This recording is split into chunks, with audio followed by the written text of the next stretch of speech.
This is the Crowdcrux Crowdfunding Podcast with Sal Briggman, where we cover everything you need to know to launch a successful crowdfunding campaign. We speak with proven entrepreneurs who've raised money from the crowd and want to teach you how to do the same. Stay tuned because we're about to reveal how to launch your dream project with your host, Sal Briggman. Before we get started with this podcast episode, I want to take a second to introduce you to my friends at Fulfillrite. If you need help shipping out your Kickstarter or Indiegogo perks or rewards, Fulfillrite is the absolute best company for you. I've been working with them for a while and I can vouch for their services. They make it dead simple and take all of the headache out of shipping out all of those boxes, all of those orders to your backers and your customers. If you want to check them out, go to fulfillrite.com at FULFILLRITE.com. What up, crowdfunders? Salvador Briggman here. Welcome back to the Crowdfunding Demystified podcast. Hope you're having a great day. Hope you've had some good progress this past week. If you've been working on your project or your side gig or whatever you're trying to do, whatever you're trying to launch and raise money for on Kickstarter, I hope you've been staying with this program and also staying accountable in terms of your own milestones. I know how difficult it is. It's really, really hard to keep yourself accountable. It's something I still struggle with. I'm actually doing an entirely new challenge in my own life where I'm trying to get more fit and get in shape for the summer months. So I'm doing everything from going to the gym and eating right, and it's always a very difficult journey. It sort of reminds me of when things are difficult, that's actually a good sign because it means you're growing. You're undergoing a lot of stress, and as a result, you are forced to grow into something stronger, whether that's putting pressure on your muscles or doing a really intense jog or a run. You're huffing and puffing at the end. With the next run, you're so much more prepared. You finally get to the point where you're running 4 miles or 5 miles and it's super easy. So I'm trying to get back to my summer body here. So I'm doing a lot of working out and eating right. And I hope that with your own goals that you're also seeing progress. This is a great time to begin setting an entirely new goal. With today's episode, we learned how one entrepreneur not only had a very successful Kickstarter raise, in fact, a few of them, but also how he was able to assemble a team around himself with skills that complement his own and able to, in that way, accomplish something greater than he was. They say that the team is sort of greater than the sum of its parts.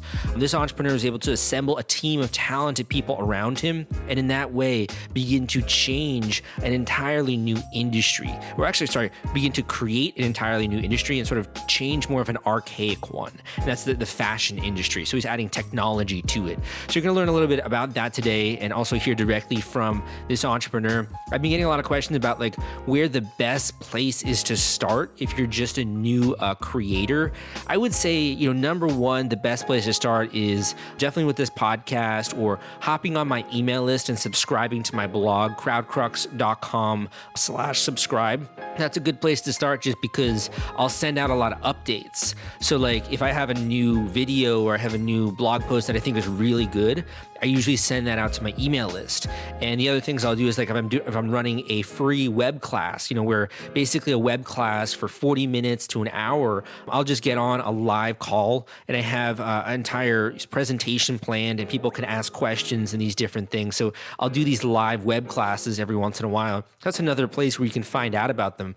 So that's crowdcrux.com/subscribe. But if you're not interested in that kind of stuff, you're more looking for a proven plan that you can just follow, blueprint that you can use to implement with your own Kickstarter campaign. You don't necessarily want to listen to me in a web class and engaging with other students. I think a really good place to start is the Kickstarter launch formula. And more, I've been getting a lot of good feedback on the audio version on Audible.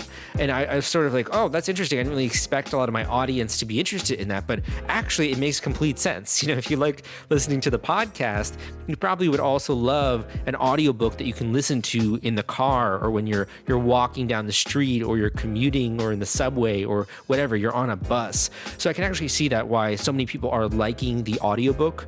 So if you are interested, basically Audible is running this promotion where when you sign up for a 30-day free trial of Audible, you will also get my copy of my book, The Kickstarter Launch Formula, for free. So not only are you getting Audible for free for 30 days, you're also getting a free copy of my book, The Kickstarter Launch Formula, which is like a no-brainer.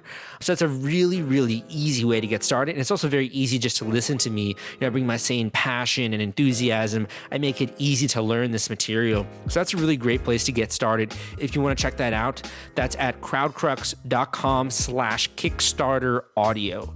That is crowdcrux.com/Kickstarter audio. So that will take you to Audible, and then it has that free trial offer that they're doing the promo for you guys. So hope that you enjoy that book. Leave me some feedback. But without further ado, let's get into today's podcast episode. I want you to specifically listen to how this individual was able to assemble a team around their project and raise hundreds of thousands of dollars on Kickstarter. Gihan, welcome to the podcast. You've had several successful Kickstarter campaigns, some for the Ministry of Supply, the first intelligent heated jacket, raising over $600,000, the Atlas performing dress socks, over $200,000. Man, you've been absolutely killing it on Kickstarter. A lot of great success. Thanks for coming on. Yeah, thanks for having me, Salvador. So I'd like to get started. You've really had a lot of success, and these different products you've been launching, I'm sure they have their own different individual stories, but I kind of want to start it with talking a bit about you and why it is that you're passionate about this industry. Like, why is it that you decided to launch your first Kickstarter project and really put this out there for the public to see? Yeah, for me, I've been kind of a hacker of clothing for a long time. I grew up as a Boy Scout, and so I went camping all the time. And I got fed up with, basically the cost and the performance of a lot of the gear I had. So in high school, I would sew my own rain jackets, sleeping bags, test them on the weekend camp out. And it kind of fell in love with performance fabrics and garments since that age. And spent my time, I studied chemical engineering and focused on material science to kind of propel that forward. And then, I thought I was going to start like an outdoor gear company, but I came to Boston and quickly realized you can't wear your outdoor gear all the time, and started trying to hack basically a dress shirt that I could wear for my bike riding commute around the city. So I just started cutting up running shirts and sewing dress shirts out of them basically. And it was at that time, so I had just graduated MIT, and then I was working out of the Entrepreneurship Center there. And I met my co-founder who was working on the exact same concept, except for him, it was making performance dress socks. So he was cutting up running socks and sewing them to dress socks. Wow. So we kind of hit it off there. And as you can see, those are basically the first two campaigns that we launched.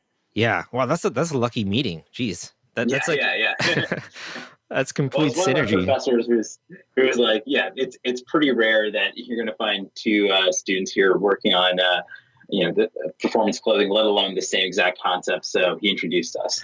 So were you working at this when you were at school there, or were you doing a 9-to-5 job? What were you doing at that time? Yeah, I had been working on it while I was at school. I'd spent a couple internships at the Sports Technology Institute doing basically research for a variety of sports brands, and kind of realizing that there was a way to take engineering principles but apply them to sports apparel. And that was kind of the aha moment, which was, why not bring this to the clothing we wear, not just at the gym, but every day. Mm-hmm.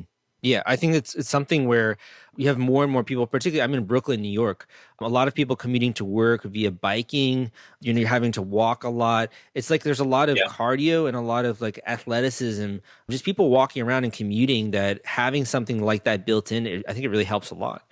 So that's a growing trend, and we're going to have more people also doing that. So let me ask you a question here. When it comes to this initial project, like MIT, I think, wow, you're really smart. You're probably way smarter than I am.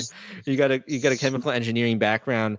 What was it like, I guess, engineering this first project? Like, what was the strategy going in? We actually spent a good year, almost a year and a half, on product development before we launched on Kickstarter. And our thesis was, very much kind of like an iterative design process. How do we do these small batches and one kind of hone in on what are the problems we're trying to solve? So basically we made a variety of shirts that some we hand sewed, some we did with a local tailor that addressed different functional attributes like moisture wicking, wrinkle resistance, temperature regulation. And we were able to zero in on what were the key problems people were having. But we were only doing these small, like 10 to 15 unit batches. We'd sell them at lunchtime at the cafeteria. We get feedback that way. And then before we launched on Kickstarter, we actually we had a small Shopify site where we sold these test batches. And every month we'd come out with a new batch and we'd improve it. And so I think it was very much taking that kind of engineering and iterative approach to apparel design. And that's something that we've tried to continue with the rest of our products. I think that's something that we realize that is really critical for all of our Kickstarter projects, a significant amount of both product testing, but also product market testing before you launch it on Kickstarter, just to make sure that you're solving the problems that people really have and that it does what you say it's going to do. Now, your first project, looking at your Kicktrack stats, you hit your goal pretty quickly, I'd say, within the first week or so, you hit your goal. Yeah. But then it sort of looks like you start to stagnate like a little bit with this first project. And, just looking at the graph here, towards like the last 2 weeks, man, it really shot up there. Sure. What was happening? Yeah, I think that's something that we realized through this process, which is, Kickstarter is all about, product storytelling, right? And making sure that you're communicating the technology, the design process.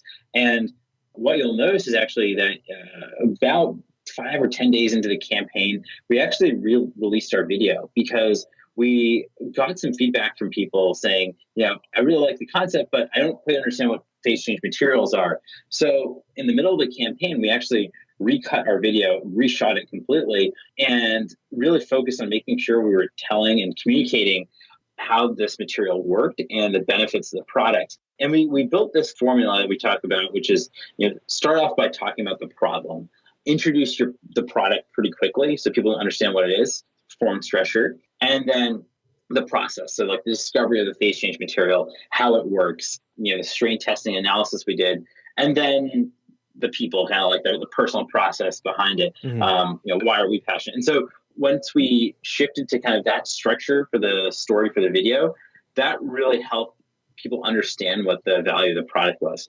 At the same time, we were really fortunate to have kind of 2 articles that kind of kicked in towards the end of the campaign. I think there's one from Forbes and another one from TechCrunch that really helped us. Yeah. I think that actually touches on a really interesting point where just because you've actually created a product that is engineeringly, a next generation, or it really solves the problem in a better way, doesn't necessarily mean that people recognize that or they even understand that. So it's almost like you have to do a little bit of education in actually showing people the benefits to the product or why it is better than what's out there. In that way, people not only see the problem and they see the solution, but they also are educated about that solution and why it is something that's going to help them either in the future or solving the problem in a greater way. So it seems like there's sort of that 2 phase of not only connecting Absolutely. The solution, but also the education. Now when it comes to the actual, Kickstarter here, one of the things that you were saying pre-interview here is that you have to take the actual platform into account. You have to actually take into account Kickstarter as a marketplace and the people on that. What exactly did you mean by that?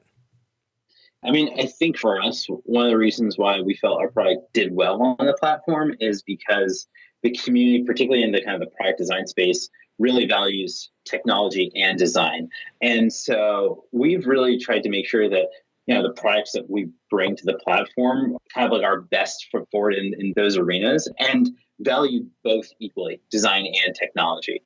There's also an aspect which is, understanding that it's a great early adopter community, but also that these community can be such a critical part of your product development and even launching the brand. So, we had nearly 3,000 customers or backers in our first Kickstarter campaign, and many of them have stayed on to become kind of lifelong customers of the brand, and they've really helped us hone and iterate the product. So that's something where, in the kind of the most recent example, we just launched our intelligent heated jacket, which is basically a jacket that heats and cools based on your motion data, temperature outside, intelligently controls the temperature of the garment. it's our first wearable, kind of technology product. And we felt like Kickstarter was the right place to launch that because the community is exposed to these types of products before, and they understand, they understand accelerometers, they understand machine learning, et cetera. And it's a great way for us to introduce a product to the market with a community that understands and values that. It's also that same iterative approach, which seems to be sort of baked into your values as a company of slowly getting better and better. And even with this project, improving it for those that also will invest in the future. It's kind of like this interesting iterative engineering approach. So I really love that. I think it's just a superior quality of product in the future when you have that kind of approach. And you're not really guessing as much like, oh, do they want this functionality or this functionality? It's really real world feedback in that way. Yeah, absolutely. So to launch these major projects, I think it'd be sort of remiss. Like a lot of people think that like one person maybe can launch like $1 million project, or as you just raise $600,000. Like one person is behind that. They come to the campaign page, they see your amazing video, these amazing images you have. Like it looks phenomenal. But one person, I'm sure, is not just behind these entire projects. So can you tell me a little bit about the team and the teamwork that goes into making these great products? Absolutely. Yeah, I think that's spot on, which is we think a lot about the success of these campaigns in terms of assembling the right partners. And there's kind of two angles. There's the innovation development and production. So making sure you have the right partners to create the product, not just create the product, but also fulfill the product. So there's that side. And then there's the other part, which is tell the story, kind of the innovation marketing. And that is, looking at the right press partners, the right kind of campaign writers to kind of help, write some of the content. And so, for us, for example, with this intelligent heated jacket, we've been working with this jacket manufacturer for about 4 or 5 years now. We know their quality. We know their ability to deliver on time, for example. Kind of our newest element is this heating element technology that we're working with a proven manufacturer that has the capability to manufacture at the scale of this project. And so we vetted all of this out before we launched the project because you don't want to get caught by surprise and try to search for suppliers in the middle of the campaign. Yeah. And the other part is the kind of the marketing side, which is the video. For example, we worked with a great videographer who's shot several other successful Kickstarter campaigns, and his strength is really knowing that storytelling process and being able to cut that in a way that's engaging and educational. And those are really the kind of two principles that we look at for the video. We worked with an agency called Van Alexandra, which helped put together kind of the campaign strategy. When we launched our first campaign, it was almost 6 years ago now. Kickstarter as a platform has changed quite a bit. And so it's really helpful to work with someone who understood, how to structure campaigns, what is an effective way of communicating and, structuring everything from your story page to the backer list, et cetera. And the last part is PR. I think that's something that is really critical to a strong campaign. It's something that you want to structure in a way that there's multiple stories to any product and finding the right avenues to tell each story. And I'd also be, I don't want to forget the fact that, there are a lot of kind of partners who can help. Companies that can help kind of boost campaigns. And so we've been working with, in this case, GelUp and Inventice to really help generate awareness for us, particularly social media platforms, which has not been our strength. And so there are different partners who know each space really well. So I think it can't be done alone. Yeah. That's really smart because you yourself, you obviously have very good strengths in certain key areas. It seems to be on the engineering front, on the design, on even the product and market fit, understanding the marketplace, understanding your customers, iterating. Like that's a really powerful set of skills. But at the same time, you can't be good at everything. You can't be necessarily good at the PR or understanding the marketing behind it or the storytelling. So you're sort of, it seems like, bringing in other people to help you to strengthen the overall end product. So you can actually accomplish something that's larger than yourselves or something that you couldn't just pull off on your own. Absolutely. Yeah, we often think of like design, make, and sell as kind of like the three attributes you need to launch a product. And yeah, our strength is we try to focus on the design side and find partners in the other two areas of make and sell. Yeah.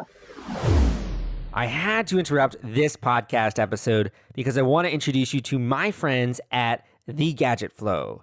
Their product discovery platform reaches 22 million people per month. They've helped more than 5,000 crowdfunding campaigns thus far, and they have a social media following of more than 700,000 followers. If you want to gain access to their marketplace and list your own product, you can go to thegadgetflow.com/submit and list your project today. I have a lot of more questions here, particularly on like the tips and advice that you have. Yeah. But just for those that are listening, and you've been talking about a lot of really neat projects, also the intelligent heated jacket. So it sounds like you're embedding more and more technology into your products. Where can people find out more information about some of these Kickstarter campaigns or what you're doing? Our intelligent heated jacket, we just finished the campaign up about a week ago, but we're actually doing a partnership with Beta Brand, for example, to create a new custom colorway. So you can check it out over there. But yeah, it's our first kind of stab at, or our perspective on what wearable technology should look like. It's a heated jacket that basically has a smart thermostat built into it. So it will learn your preference. So it knows if you run hot or cold. When you walk outside, it immediately turns on. And if you get in a hot subway train, it'll shut off automatically. And that's what we think wearable technology should look like. And the Kickstarter community has been super supportive of that. Mm-hmm. And your project, has over 2,000 backers, over 600,000 raised. So guys, you can go and check that out on Kickstarter. So whenever you're embedding technology into a project, I think technology and expensive kind of go hand in hand or synonymous. Are you funding all of this yourself? Are you guys, is this from your savings? Do you have angel investors? Like, how are you funding the company, or is it all on Kickstarter? We, as a company, we have raised capital before, but our perspective is we've always wanted to make sure that every campaign is break even or profitable. And, in some cases, the ROI comes on the kind of the length of the product and how this can help fund the R&D or the kind of production scaling, basically. But one thing that I want to make sure is that cash flow is super critical. Obviously, Kickstarter, any kind of crowdfunding helps invert that a little bit. But we learned some of the hard lessons on our first Kickstarter in terms of just making sure that you really understand your costs before you launch the campaign, because it's really easy to add another color or add another style, but during the campaign, because it's exciting, there's a lot of energy, and you kind of think that every marginal color or product is it's going to boost your campaign. But on the back end, you face the understanding that there are minimum order quantities for styles or minimum color quantities. And that these are things that really bite into your margin and also can prevent you from even finding a partner who's willing to take on that kind of variety. So that's something that we thought was really important. One, understand the cost of the product, understand your MOQs in advance, and be diligent to understand those and stay with them, because it's something that can make a project something that's one that you can fulfill on time with the quality and at your cost expectations. Yeah, it can sneak up on you. It can lead to a cash crunch if you don't figure all of that out ahead of time. If you're trying to over deliver or over promise, it might sound cool, it might sound great, and it might sound positive, but on the back end, it can lead to a lot of headache, particularly with variations in products and such. So I think that's a really smart insight there. And even for doing new projects, it's something that you're getting probably lots of requests, I imagine, nowadays, like, oh, can you make this other product, or can you add this new functionality to it? So knowing when to say yes and when to say no is probably really difficult. Actually, I'd be curious, for you going into this project, these different projects, even starting and growing this business, what for you has been the most difficult part of the journey and the process? One of the big challenges we had, especially with our first campaign, was we are creating kind of a new category of clothing. We call it performance professional. And it's quite literally at the intersection of, performance clothing and wear to work clothing. So think tailored suits, shirts, etc.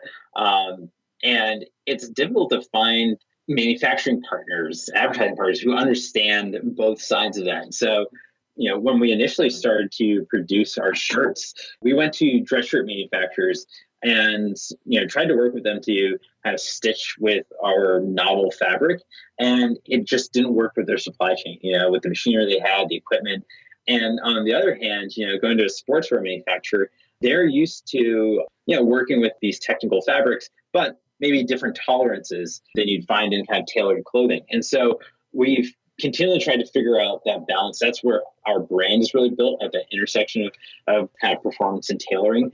And so that's been a big challenge, especially, that was the explicit challenge we had in our first Kickstarter, which was we went to actually a swimwear and athletic clothing manufacturer to make our dress shirts, but spent a ton of time developing really rigorous technical packages, kind of CAD designs to define the sizing of the product, et cetera. But that's something that, we had to train. It wasn't as easy as just going to manufacturer and say, here's the fabric, here's the tech pack, go make it, So that's definitely been a challenge. But yeah. Going back in time, thinking about when you first met your co-founder and you both have this idea to revolutionize clothing, to bring technology to it, even going back to the early days when you're making, clothing for your friends and these different things, now you've realized your vision to a certain degree. Like you've made this company and you have people around the world that are buying your products and that are visiting your website and that are interested in the new ones that you have coming out. And I'm sure that's a really cool, a really neat feeling. How has your life changed? Is it now different because you're working on something that you're passionate about? Is it different because you now have the say here, you're like the boss and you have employees? Like, how would you say that your life has changed since starting this company?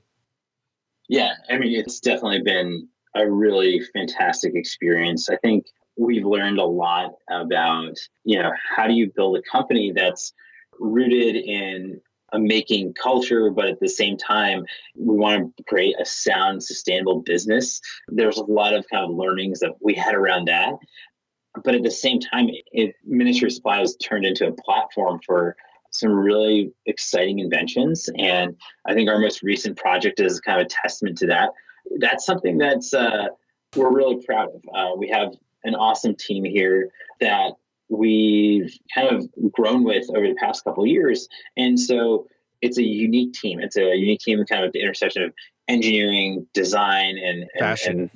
Some good fashion. Yeah, exactly. And this is the only place you can find that environment, and we wouldn't give that up. I'm speaking to the crowdfunders in the audience who have already launched a Kickstarter campaign, who have actually even successfully run a campaign. And the reason is, I think you will understand this pain point most. And that is, when you finally do raise money on Kickstarter or Indiegogo, the hardest part is not collecting the cash. The hardest part is shipping out all of those perks and rewards to your backers. It is a nightmare, my friends. It's a lot of spreadsheets, it's a lot of headache, and it's a lot of stress. That's why I recommend BackerKit. If you have not heard of BackerKit, they help you collect surveys, they help you collect data, and the entire fulfillment process is just so much easier and so many less spreadsheets when you use their software. You can check them out at backerkit.com and use CrowdCrux for a special discount. What advice then can you pass on to those other people that right now, they haven't reached that level that you're at, but they are interested and they're hungry to grow their company and they're probably struggling with many of the problems that you had when you're first starting? What other advice can you pass on to those individuals? I think the biggest thing is one of the things one of our investors said to us, which was just sell shirts. He meant it kind of as a joke, but almost every time we met him after that, he'd finish the dinner saying that. And what it kind of rooted was, don't necessarily think about, jumping to, this is going to be really overwhelming to create 1 million shirts over the next couple of years, let's say. What you should focus on is, how do you take the next step? So look at, what can I do this week or next week to move my project forward?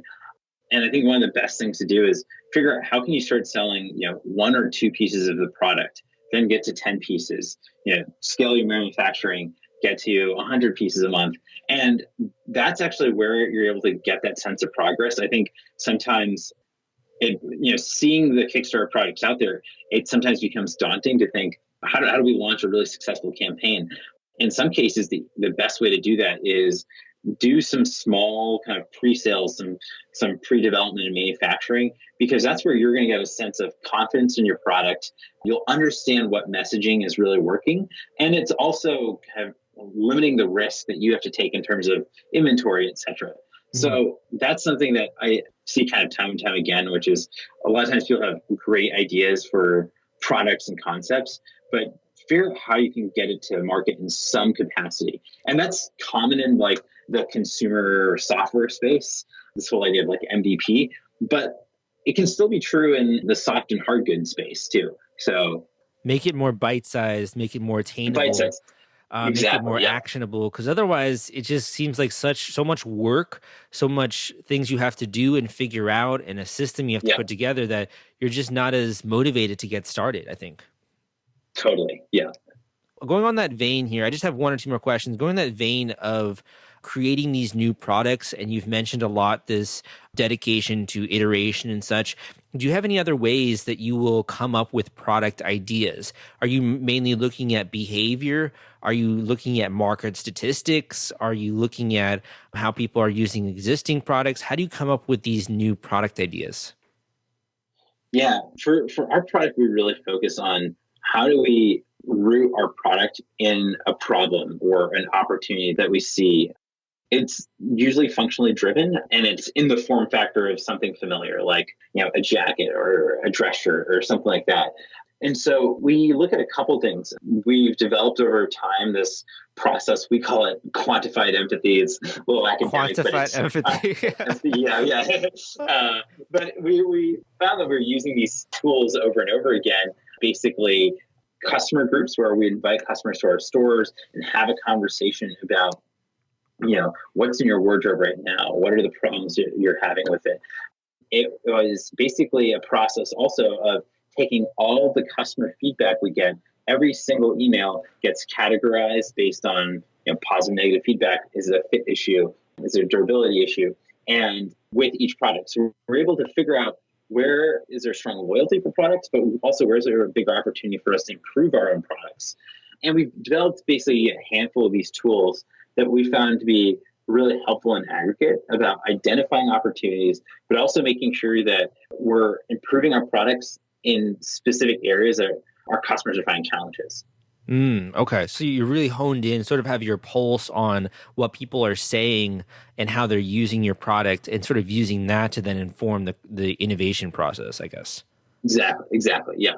And it's kind of like a balance. Like, we understand what the problem is, and at the same time, we're constantly looking at what are the new technologies out there. And and from time to time, we'll find that, okay, there's a technology that solves this problem that we've been trying to solve for a long time. Let's go put them together. And that was actually what happened here with the jacket, which is we've been working on outerwear for a while. Thermoregulation is always a challenge. And then kind of finally, this heating technology came to maturation. We're able to kind of miniaturize our computer in a way that allows us to control it. And that's exactly where we see technology kind of coming into play. I see. Well, my last question for you here is, in order to get to that next level, I mean, you guys have done, incredible successes here, amazing projects, very quality products. The things that you're bringing to the fashion industry, I think also are just next wave, because fashion you usually think is more like archaic, just maybe a different look or a different design, but you're actually also bringing more functionality to it. When it comes to the next step, what do you think has to happen for you guys to sort of get to that next level? Like, what's on the horizon here for your vision? We've always wondered why Moore's Law exists in the electronic space, which is basically that electronics get twice as fast or twice as big storage every 18 to 24 months. And the reason that happens is it's because the industry focuses on making things better and increasing the performance over time.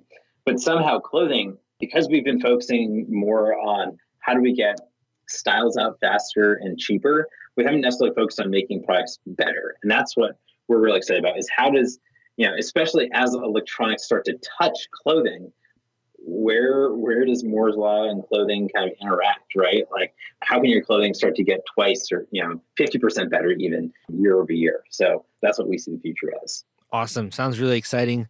For those listening, if you want to check out the website, it is ministryofsupply.com. They just wrapped up their last Kickstarter, the first intelligent heated jacket, which you can find on Kickstarter. Thank you so much for coming on the podcast. This has been tons of good information. Thank you for sharing your story, being transparent. Is there anything else that you want to pass on to the community while we have you? No, this has been fantastic. Awesome. Well, thanks for coming on, and we'll have to have you back with your next project. Awesome. Thanks, Salvador. To this episode of the Crowdfunding Demystified Podcast. Hope you enjoyed this episode of the show. If you haven't already, go and check out some of the other ones in the archives of this podcast. Guys, this podcast is meant for you, for free education, so that you have a better sense when you go into your crowdfunding campaign. I want you to feel prepared. I want you to feel like you know what's coming ahead, and then that way you can prepare for it. I think that it'd be nice sometimes to get that information very step by step. But I think that the great thing about this interview style is you can hear directly from those people that are right now in the trenches. I try to guide them and try to tease out, I guess, tactics and tips that they've used for their campaign, sort of get under the hood a little bit. But they also, I think, will just share a very real story that gives many people hope. The fact that you can nowadays, it's still current, 100% still raise money on Kickstarter and with crowdfunding campaigns, that people are doing it every single day, that entrepreneurs are launching new businesses. There's no reason that you should put this on the sideline. There's no reason why you shouldn't play ball. There's no reason why you shouldn't get started now.